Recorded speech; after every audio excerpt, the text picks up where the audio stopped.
আমি সইতে পারি না বিরহ ব্যথা, বন্ধু বলো দিদারে। মনে হবে না মনে উজ্জ্বল চেয়ে দেখিব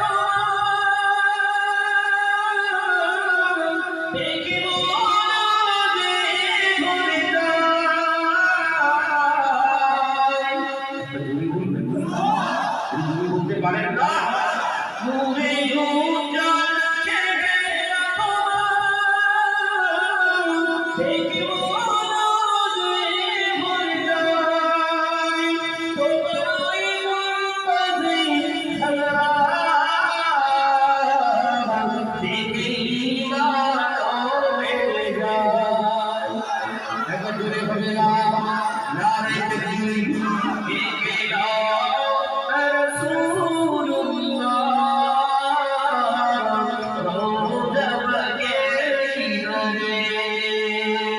আমি সইতে পারি না বিরহ ব্যথা, বন্ধু বলো দিদারে। আল্লাহুম্মা সাল্লি আলা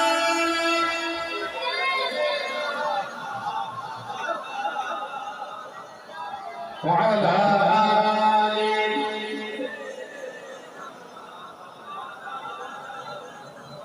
মদিনা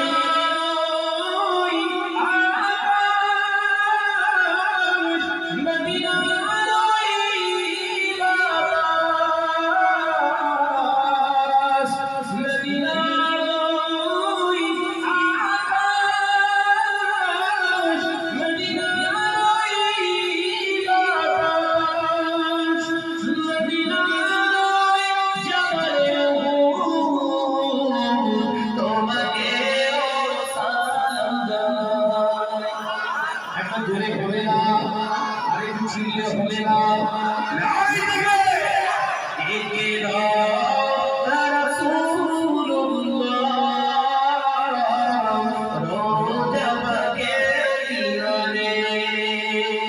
আমি সইতে পারি না বিরহ ব্যথা, বন্ধু বলো দিদারে।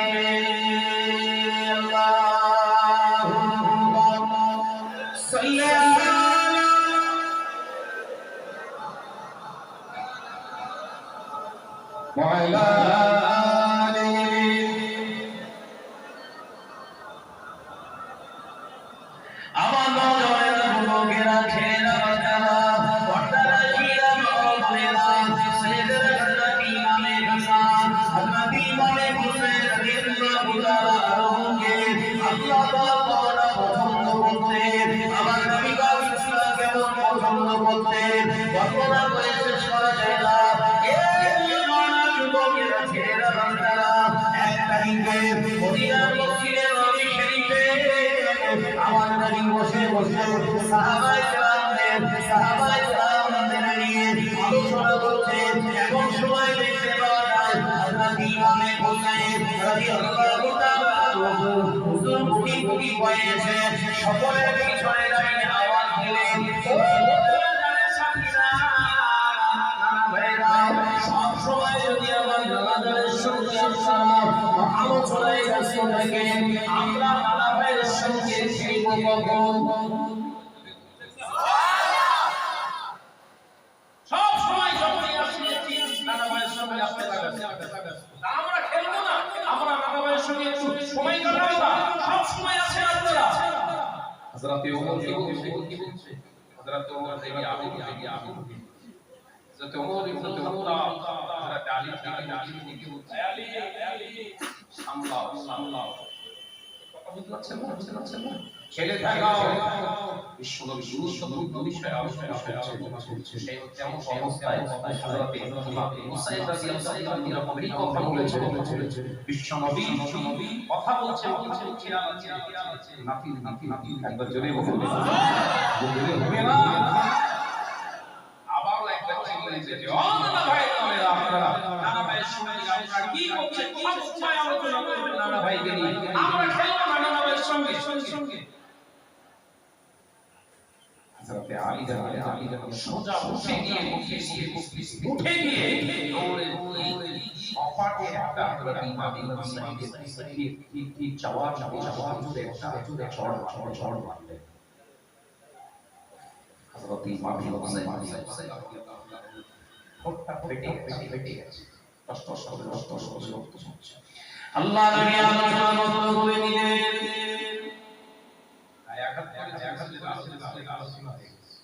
কোন আলোচনা নয়, আল্লাহ নবী আলোচনা বন্ধ করে দিয়ে ছুটে গিয়ে হযরত ইমাম হুসাইনকে বুকে জড়িয়ে ধরে দুই গালে চুমা দিতে লাগলেন। ও আমার বাবা, আসলে আমাদের জানে না, আমাদের চেনে না, আমাদের মহব্বত করা শিখে না, আমাদের মহব্বত উপলব্ধি করতে পারে না, আমাদের মহব্বতের মূল্য দিতে শিখো না। ও বাবা,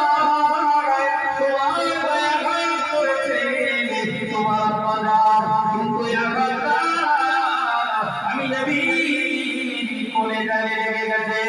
ও বাবা, চলো চলো এখান থেকে চলে যান।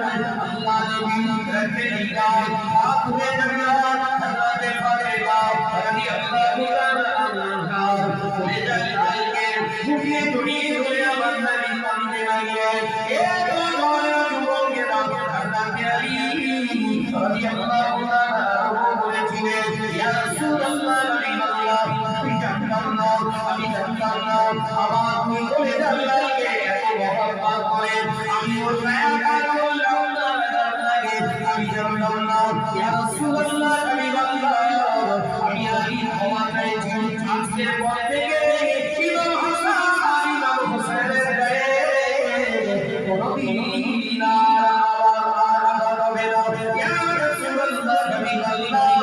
আমি আপনার সাক্ষ্য রেখে বলছি, আজকের পর থেকে কোনদিন এমন কাজ আমি আর করব না। আপনি ভাবছেন কোন ল্যাঙ্গুয়েজ বুঝাচ্ছি? যে ইমাম হুসাইনের গায়ে গালে থাপ্পড় মারলে তার নিজের নাম রাসূলুল্লাহ পাই, সে রাসূলুল্লাহ চলে যান। ডাকতে জিগার সাইয়েদ ইমাম হুসাইনকে সাতাম জুদা করেছে, রাসূলুল্লাহ কত কষ্ট হয়েছে। তার পক্ষ নিয়ে কথা বলো। ওলি সাহেব আসলে ওলি সাহেব নয়, আমার সেই কোরআন কথা মনে আছে। ইবলিস সকলের শুনিতে পারবে, কিন্তু আমি নবী ছাড়া। তার মানে ওলি সাহেব আজ ইবলিস। এই কথা বলছেন না কেন? সাবধান হন। একটা অ্যাঙ্গেল থেকে শুধু আমি আপনাদের বোঝাচ্ছি। মদিনার মসজিদে নববী শরীফে রাসূলের পাক সাল্লাল্লাহু আলাইহি ওয়াসাল্লাম ইন্তেকাল হয়ে গেছে। সমস্ত সাহাবায়ে কেরামেরা কেঁদে পাগল হয়ে গেছে। হযরত ওমর রাদিয়াল্লাহু তাআলা তলোয়ার দিয়ে পাগল করে ঘোরাচ্ছে, মদিনার রাস্তায় বেরিয়ে পড়ে। যে বলবে রাসূলুল্লাহ নাই, আলোচনা বুঝলেন। নবী আমার ইন্তেকাল করেননি, নবী মারা যাননি। যদি বলে তার ঘরটা মালটা করবে। হযরত আবু বকর দাঁড়িয়েছিলেন, কোরআনের আয়াত পড়েছিলেন, ভাই আবু বকর বলেছিলেন, ভাই ওমর আপনি চিন্তা করবেন না, রাসূলুল্লাহ আমাদের থেকে ইন্তেকাল দিয়েছে, অর্থাৎ পর্দা দিয়েছে। রাসূল নবী আলাইহিস সালাম বলেন না, নবী হলেন হায়াতুন নবী। একবার জোরে বলে এই কথাতেও কিছু নবী সাহেবের কিছু আছে। কথা বলছেন না কেন? নবীকে হায়াতে দিকে পাওয়া যাবে না। বিশ্বনবী আকরাম সাল্লাল্লাহু আলাইহি ওয়াসাল্লাম বলেছেন যে আমার রওজা মুবারাকার সামনে দাঁড়িয়ে একবার সালাম দেয়, আসসালামু আলাইকা ইয়া রাসূলুল্লাহ। জীবিত থাকা অবস্থাতে যেমন আমার সাহাবীরা সালাম তোমরা দাও, আমার ইন্তেকালের পরে যে আমার কবরের সামনে দাঁড়িয়ে সালাম দেয়, সেই জীবিত থাকা অবস্থাতে সালামটা আমাকে দাও। একবার জোরে বলে, জীবিত অবস্থায় যেমন শুনি, আমার ইন্তেকালের পরে কবরের সামনে দাঁড়িয়ে দিয়ে সালাম দিয়েছে, সেই সালামটা আমি কেমন শুনবো? একবার জোরে বলে সুবহানাল্লাহ।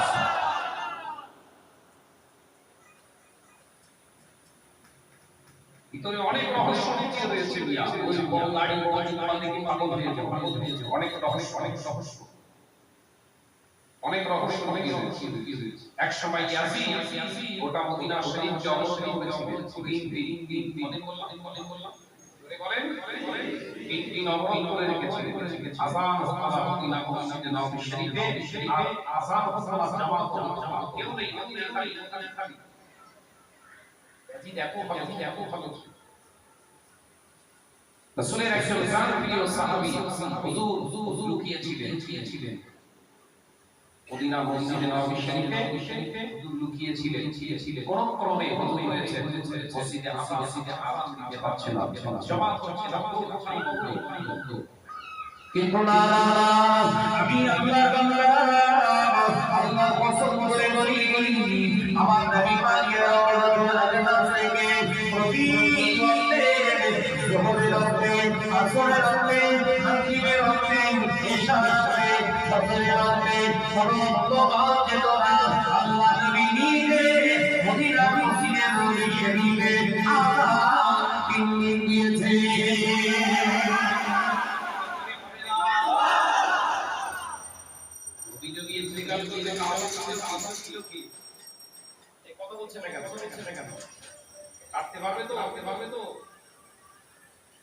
বিশ্বনবী নিজে আযান দিয়েছেন, আমার নিজে কানে শোনার জন্য বন্দনা করছে।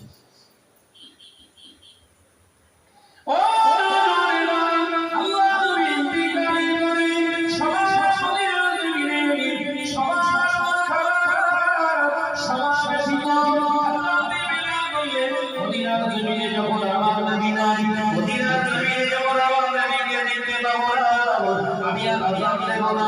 হযরত বেলাল রাদিয়াল্লাহু তাআলা আনহু সুরাবাদ বেরিয়ে গেলেন মদিনা শরীফ থেকে। হযরত বেলাল রাদিয়াল্লাহু তাআলা আনহু মদিনা শরীফ থেকে বেরিয়ে পড়লেন মদিনার জমিনে থাকবেন না, কারণ আপনাদের আসমানে রাসূলুল্লাহ দিকে তাক করে বলতেন আশহাদু আন্না মুহাম্মাদার রাসূলুল্লাহ।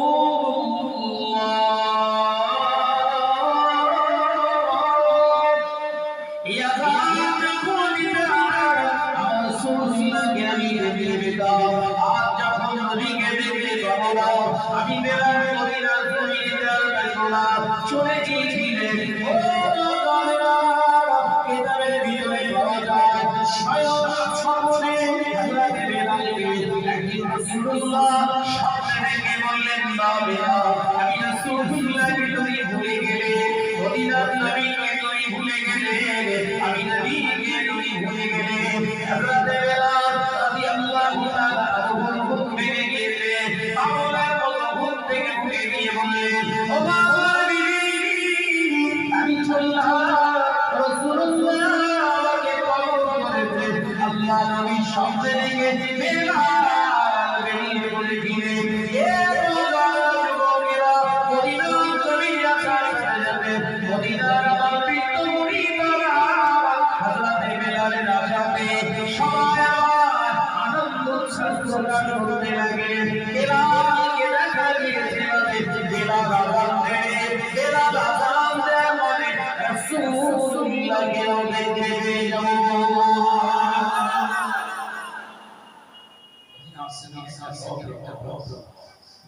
হযরত বেলাল ফিরে এসেছে ওনার সেই আযান শুনতে পাবো। হযরত বেলাল আযান দিতে গিয়েছিলেন দেখে, অর্থাৎ বেলাল আযান দেয় মানে রাসূলুল্লাহকে দেখতে পাচ্ছেন। ঈমান ছিল। আরে বলিস না এই কথা বলছেন না কেন? হযরত বেলাল রাদিয়াল্লাহু তাআলা মদিনার জমিনে এসেছে, হযরত আবু বকর জড়িয়ে ধরলেন, ওমর জড়িয়ে ধরলেন, সবাই জড়িয়ে ধরে আপনাকে আপনি আযান দেননি বলে মদিনার জমিনে যে বসে বলছে আযান হচ্ছে না, আপনি একটু আযান দেন, চলে এসেছে কিন্তু আযান দেন। হযরত বেলাল বলেন আযান আমি আর দেব না, কেন? আমি আমি দিতে গেলে রাসূল দেখলে রাসূলকে আমি আমার সাহায্য মুহাম্মদ রাসূলুল্লাহ আমার রাসূলুল্লাহকে তো আমি দেখতে পাবো না অর্থাৎ কার দিকে আমি আঙুলটা রাখতে হবে রাসূল পাক সাল্লাল্লাহু আলাইহি ওয়াসাল্লাম দেখতে পাবো না আমি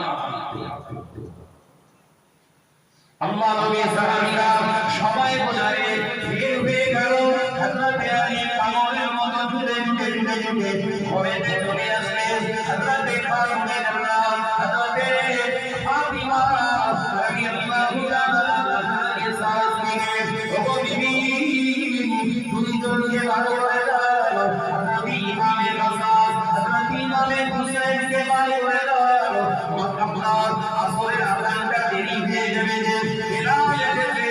শিগগিরই বার করে দাও দুই ভাইকে বলে দিয়ে হযরত ইমামে হাসান সাইয়েদনা ইমাম হুসাইন রাদিয়াল্লাহু তাআলাকে বলে দিয়ে দৌড়াচ্ছে হযরত আলী মদিনা মসজিদে নববী শরীফে এসে দাঁড়িয়ে গেলেন হযরত ইমামে হাসান হযরত ইমামে হুসাইনকে শিখিয়ে দিচ্ছে ওই যে কালো লোকটা দাঁড়িয়ে রয়েছে উনি তোমার বলে উঠে দাঁড়ান উনি হচ্ছেন তোমার নানা ভাইয়ের মধ্যে ও হযরত ইমাম হাসান হুসাইন যাবে দুইজন মিলে ওই নানাদের হাতটাকে ধরে যতক্ষণ না আযান দেব শব্দটা না উচ্চারণ করবে ততক্ষণ তোমরাও ছাড়বে না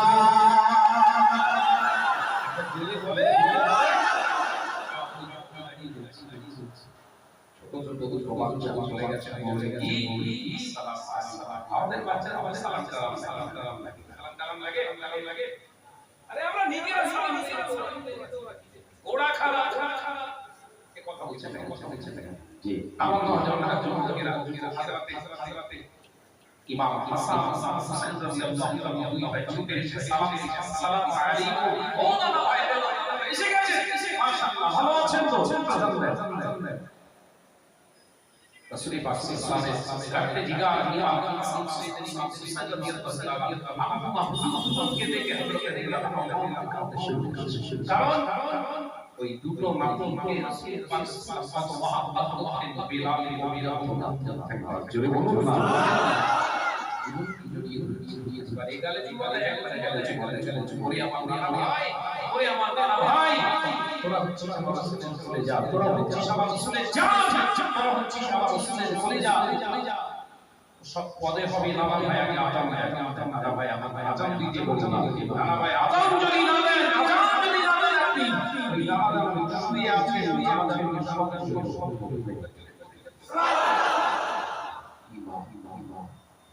নানা ভাই শুয়ে আছে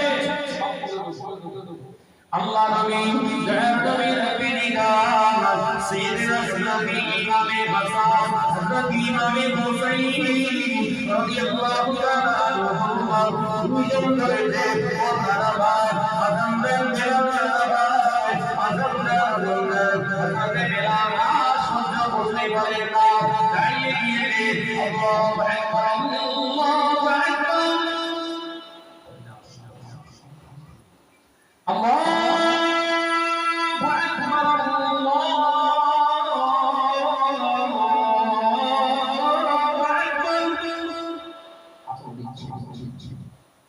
হযরত বিলাল যখন বললেন আশহাদু আন্না মুহাম্মাদার রাসূলুল্লাহ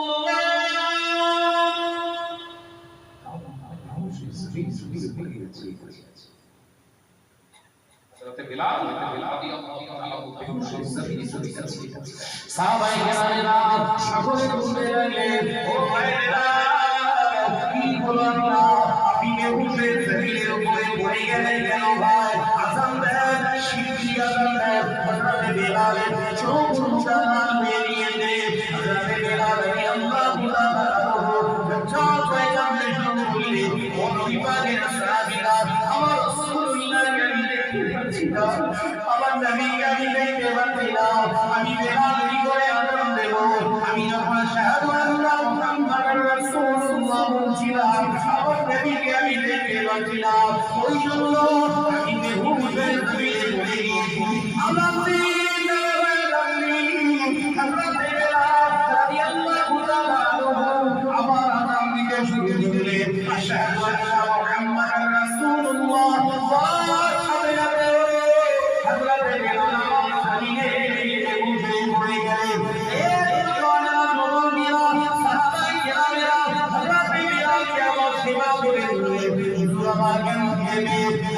ইমামে হাসান হযরত ইমামে হুসাইন দুই ভাই তারাবি পড়তে লাগলেন নামাজে হযরত বিলাল এবার যদি রাসূলুল্লাহ কি নামে ইত্তিবায় আর দুনিয়ায় আমাকে রেখে আর দুনিয়ায় আমাকে বাঁচিয়ে রেখে লাগলা কালকে যখন রাসূলুল্লাহকে দেখেছে আবার এক সময় এই নবীকে যদি নামে ইত্তিবায় এই চতুর্থ বিউল্লাহ আল্লাহ বাবা হযরত বিলাল রাদিয়াল্লাহু তাআলা দোয়াকে আল্লাহ কবুল করেছিলেন আযান শুরু করেছিলেন আশহাদু আন্না মুহাম্মাদুর রাসূলুল্লাহ সাল্লাল্লাহু আলাইহি ওয়াসাল্লাম এই শব্দটা উচ্চারণ করে আল্লাহ পাক কারীমের হাবিব ইদিকে নবী রাসূলুল্লাহ আপনার বিলাল যখন আমার বিলাল যখন আল্লাহ রাসূল মুবারকের দিকে শাহাদাত আব্দুল ঈসা করে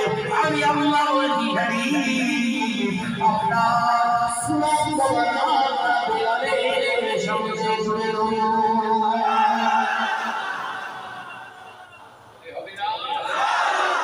যদি হবে না হযরত বিলাল নির্জুল বললেন আশহাদু আন্না মুহাম্মাদার রাসূলুল্লাহ আল্লাহ রাসূল আপনি ইশারা করে বলেছিলেন বিলাল পাগল হয়ে যেও না পাগল হয়ে যেও না আমি নবী জানি বিলাল আমি আছি সারা পর্যন্ত আল্লাহ আমাকে রেখে বিলাল দক্ষিণ যখন দেবে ওই আকারের ভিতর দিয়ে আমি পৃথিবীর জমিনে মুমিনের অন্তরে রয়ে যাব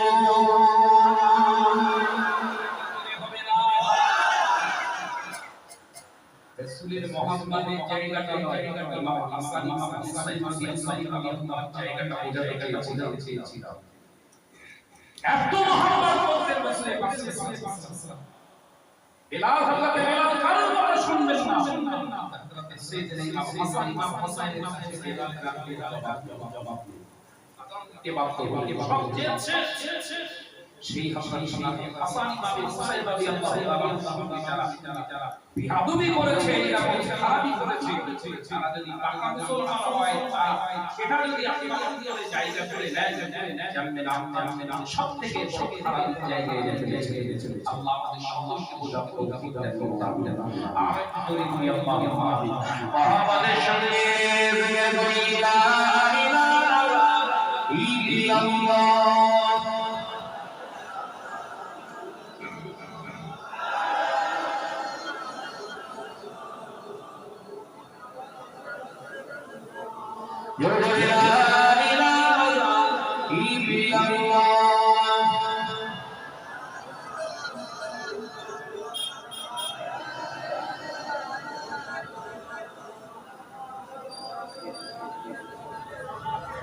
একদিন তোমার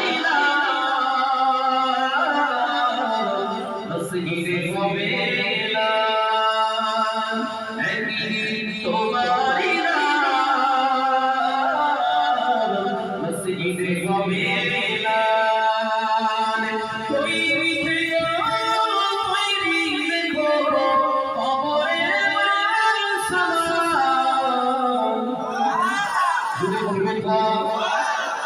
তোমার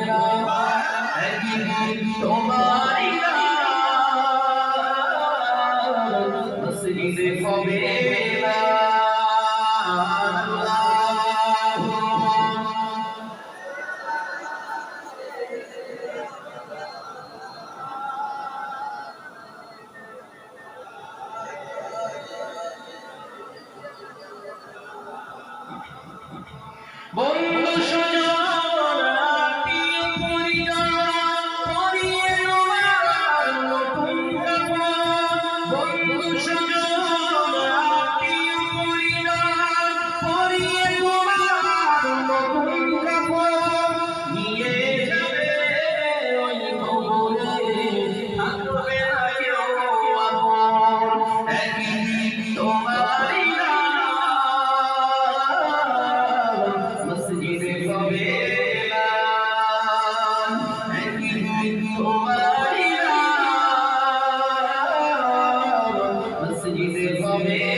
এত করে হবে না এত বেশি দিন সঙ্গী হয়ে নূর নবীর সুন্নাহ একদিন তোমারই নাম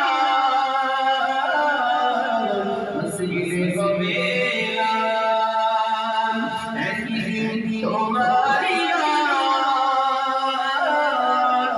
মসজিদে হবে না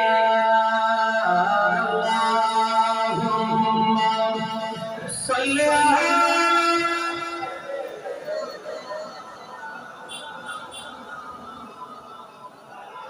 وعلى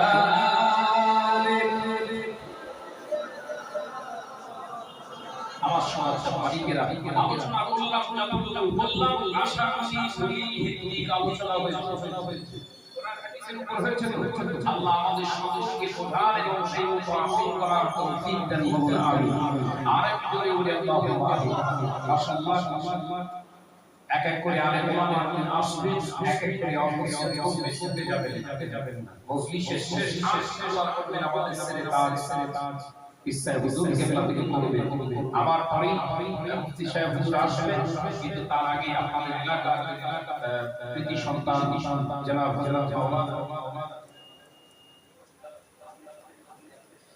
হযরত মাওলানা ভাই আবুল খানা সাহেব তিনি ওয়াসি সুজত সমাপ্ত করবেন তারপরে ভাইজান আসবেন আপনাদের ইস্তিগফার উচ্চ আওয়াজে প্রাণ খুলে দরুদ শরীফ الله